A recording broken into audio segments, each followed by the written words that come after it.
সুপ্রিয় দর্শক, আসসালামু আলাইকুম। তো আপনারা জানেন যে আমি আমার এক্সারসাইজের মাধ্যম হিসেবে স্কেটিংটাকে চুজ করেছি এই কারণেই যে আমি আসলে হাঁটার সময় পাই না বা অলসতার কারণে হাঁটতে পারি না, বা এই শীতের মধ্যে বাইরে হাঁটতে যেতে পারি না।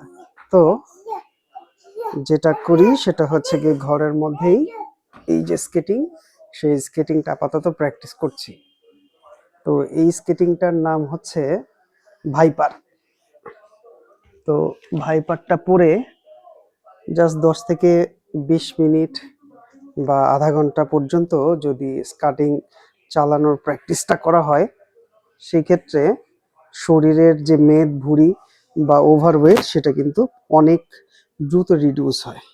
তো এই যে যে চাকার জুতাটা দেখছেন, এই ভাইপার জুতাটা মূলত প্রফেশনালদের জন্য। আমি ভুলবশত বা অজ্ঞতাবশত শখের বশে, অর্থাৎ আমার ছেলের জন্য স্কেটিং কিনলাম। এরপরে ছেলেকে দেখলাম যখন ও ইজিলি চালাতে পারছে, তখন ভাবলাম বিষয়টা এত সহজ যে নিজেও স্কেটিং করি। তো এই যে দেখেন স্কেটিং এর যে জুতাটা, সেই জুতাটা কিনেই ফেললাম। তো এই জুতার প্রাইস পড়েছে হচ্ছে ৮,৫০০ টাকা। আপনারা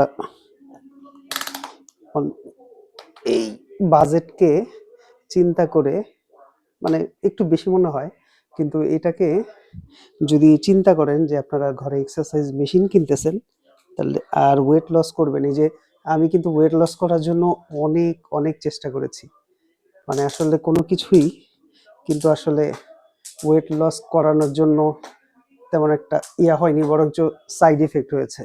তো ওই যে জুস টুস এগুলো হাবিজাবি এগুলো ট্রাই করেছি, এগুলো হয় কি, আমি যখন কাজে থাকি, ইম্পর্টেন্ট কোনো কাজে, তখনই ওই জুস খাওয়ার কারণে লুজ মোশন হয়, তো টয়লেটে দৌড়াইতে হয়, আবার সাইড ইফেক্টও হয় অনেক। তো এই সব কারণগুলো এড়াতে আমি যেটা করেছি সেটা হচ্ছে গিয়ে শখের বশে এই স্কার্টিংটা কেনার পরে যখন দেখলাম 10 দিনে আমার 10 কেজি কমেছে, অর্থাৎ 102 কেজি থেকে আমার ওয়েট নেমে এসেছে 92 কেজিতে, তখন আলহামদুলিল্লাহ আমি এটাকে, অর্থাৎ আমার প্রতিবেলায় খাবার পরে এইটাকে যখন 10 থেকে 20 মিনিট প্র্যাকটিস করি, তখনই আলহামদুলিল্লাহ দেখি যে আমার শরীরের ওয়েট অনেক কমেছে। তবে হ্যাঁ, এই স্কাটিং শেখা এত সহজ না, অনেক কঠিন, এবং এই স্কাটিংটা আস্তে আস্তে করতে হয়। মানে যারা তাড়াহুড়া করবেন এবং মনে করবেন যে পেরে গেছি বা আমি পারি, আসলে ভুল জিনিস। স্কাটিং কিন্তু অনেক আয়ত্তের বিষয়, অর্থাৎ আমি প্রায় 1 মিনিট, মানে 1 মাস যাবত করতেছি। এর মধ্যে আমার একবার হাত ফ্র্যাকচারও হয়েছে। তো যারা যারা আমার ভিডিও দেখেছেন এর মধ্যে, হয়তোবা অনেকদিন আমাকে ভিডিও করতে দেখেন নাই, কারণ ওই যে বডি, মানে হাত ফ্র্যাকচার হওয়ার পরে আমি অনেকদিন করিনি।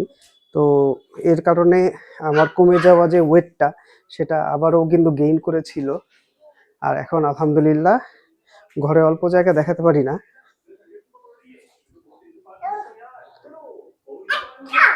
তো যারা চান খুব দ্রুত ওয়েট লস করবেন এবং একটা স্পেশাল স্কিল শিখবেন, তাদের জন্য আমি মনে করি এই স্কেটিংটা বেস্ট। বিশ্বাস করেন, আমি আমার একটা স্কুটার আছে। তো স্কুটার কেনার পর থেকে, স্কুটার বা বাইক যেটাই কিনি না কেন, এটা কেনার পর থেকেই কিন্তু আমার ওয়েট বাড়ে। কারণ যারা স্লিম আছেন বা চিকন আছেন, তারা কিন্তু স্কুটার বা বাইক চালানোর পর থেকে এত অলস হয়ে যাই আমরা, তাদের কিন্তু ভুঁড়ি বের হয়ে যায়। তো এটা করলে ভুঁড়ি বের হয় না, ভুঁড়ি কমে। আর নিজের শরীরের মানে ওয়েটটা লুজ করা এবং আগের মতো স্বাভাবিকভাবে বা চিকন হওয়া, সেটা যে কতটুকু স্বাচ্ছন্দ্যতার, যারা মোটা মানুষ তারা বোঝে যে ওয়েট কি জিনিস। সো ওয়েট কমানোর মাধ্যম হিসেবেও আপনারা কিন্তু এটা ব্যবহার করতে পারেন স্কেটিংটা। তো এই যে দেখছেন আমি আমার ঘরে স্কেটিং করছি, তো মূলত আপনাদের দেখানোর জন্য আমি এতটুকু জায়গায় করতেছি। তো আমি আমার পুরো ঘরটাতে রাউন্ড দিই, মানে আমার ঘরটা মোটামুটি আছে বড়। এটা একটা একটা অংশ যেটা আপনাদের দেখাচ্ছি, আর আমি যখন করি তখন একটু জোরে জোরে করি, যার কারণে আমার শরীরটা খুব দ্রুত হিট হয়। হিট হয়েই তো আমার যে চর্বি আছে সেই চর্বিগুলো ইয়া করে, মানে গলে যায়। আর এই যে খাবারটা, মাত্র যে রাতের খাবারটা খেয়েছি সেই খাবারটা খুব দ্রুত হজম হয়। এই যে দেখা যাবে আমার রাতের বেলা যে ভাত খাওয়া নিষেধ, মানে যারা ডায়েট করে তারা ভাত খায় না বা ইয়া খায় না। তো আমার এই যে ভাত খাওয়ার ফলে শরীরের যে রক্তের যে শর্করাটা জমে, সেই শর্করাটা কিন্তু এই যে বার্ন হচ্ছে। বার্ন হওয়ার কারণে আমি যে খাবারের যে পুষ্টিটা আছে সেই পুষ্টিটা কিন্তু আমার শরীরে ছড়াচ্ছে, আর যার কারণে আমি সুস্থ থাকছি। অর্থাৎ আমার কিছু মেডিসিন নিতে হইতো, আলহামদুলিল্লাহ আমার এই মেডিসিনগুলো নিতে হচ্ছে না। তো এটা ভালো। অর্থাৎ আমি যদি এটা রেগুলার প্র্যাকটিস করতে পারি, সেই ক্ষেত্রে আমার কিন্তু আরো শরীরের উন্নতি ঘটবে আশা করি। সো দর্শক, আপনারা যারা এই ভিডিওটি দেখছেন তারা সবাই কমেন্ট করবেন যে কি অবস্থা। তো ধন্যবাদ, টাটা, সি ইউ।